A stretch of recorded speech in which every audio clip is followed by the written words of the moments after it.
is like a motivational speaker, and he goes into schools, all schools, white kids, black kids, and I was telling him, bro, that's important for an Asian kid to see a black man that's strong and articulate and has a good head on his shoulder. That's a great representation for all of us. You know what I mean?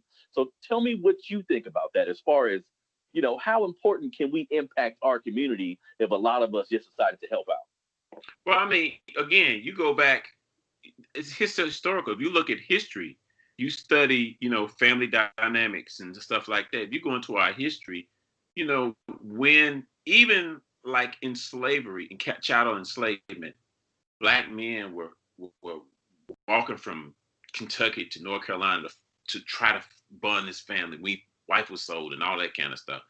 Manhood in African tradition symbolizes a certain power, a certain strength, a certain command. That's why it's so much effort to keep manhood diminished in America, because they understand that strength. They understood it. Mm-hmm. When they sent missionaries into colonial Africa, the missionaries' job was to study the dynamics of that village, and they had to get rid of that man first. You know what I'm saying? Because men represent strength. If we're at war, most people, 95, 98% of the people who fight are men. You know what I'm saying? And particularly the young men. So, that manhood symbolizes strength, symbolizes power. Let's look at some of the most famous. Look at Malcolm X. Look at Marcus Garvey. Look at Martin Luther King. When they spoke, when they walked, when they took, kind of power. And they didn't have guns. They didn't have $1 million. They didn't have a military. But they was killed because they was a threat. Who they represent, that aura, that spirit. So if you see a Malcolm, think about the Nation of Islam was a minuscule, small, cultish group before Malcolm. He took that thing, and I know a lot of people, and I ain't gonna admit to it, but he took that thing and blew it up, went from Detroit to all over the country. Because something this dude exuded.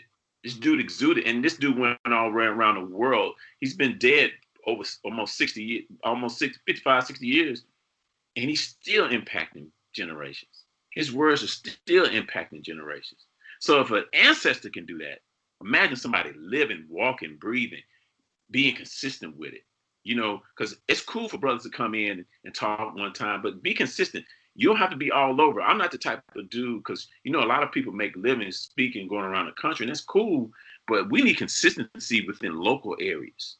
Even if you just came once a month, you can make your bread and do what you got to do. But say, okay, I'm gonna take on 10 children, or I'm gonna take on a middle school, or elementary school, and once a month they're gonna see me. That's impactful. Yeah, you impact that. I want long-term impact. If you got a 1-year-old, a first grader, seeing a group of black men come to his school every day, as he get older, he's going to gravitate towards that. And like the likelihood he was going to be that is higher. If he see me just one time in first grade or fifth grade, yeah, he may remember a little bit, but how do I impact this child? I impact him with consistency. I impact him because he needs nurturing. Our children need nurturing. I don't care if they get it from, and that's why gangs are so prevalent, because A, father in the home. B, them older guys in the gangs nurture those boys.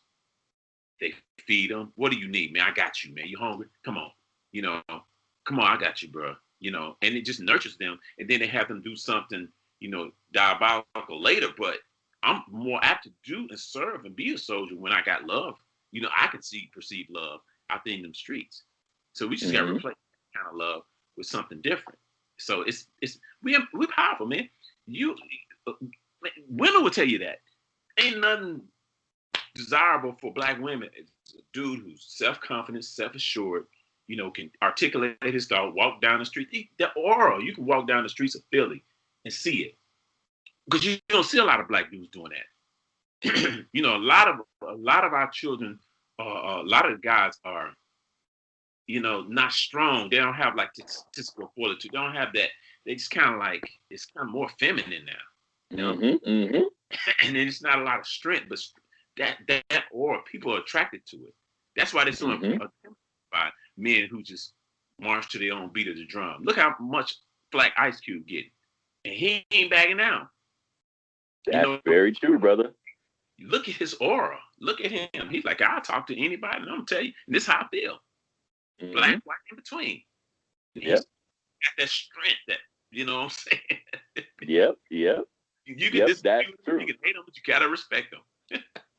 That's true. And it's funny you bring up Cube. I was just telling people, because he's getting a lot of flack for doing what he's doing. And you know how social media is. Everybody has an opinion. But at the end of the day, man, I simplify things. In my mind, I'm a part of a global black community. So we all want. I don't care if you're a doctor, you a lawyer, you a gang member, we want. So I start there.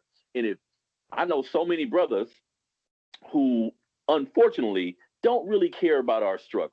They worry Yeah. about their family and their household, and that's kind of where it stops. That's great, but a lot of brothers that I'm aware of aren't really keen on our issues and dig into it. So whenever I see a brother step out on a limb to try to help us, I'm gonna support you, man, because Ice Cube is rich. He don't really gotta help us. He don't And got he's not to. doing it for money. People think he's doing it for monetary. He said, "Man, I'm not gonna get a quarter from this." And Mm-mm. my problem is go read what he's saying. Now, if you can look at what he's saying and say, "Oh, this is bull," then you can critique. You critique him because it's emotional. Black people, when it comes to politics, religion, and we just get real emotional, and the critical thinking goes back in the back. Hear him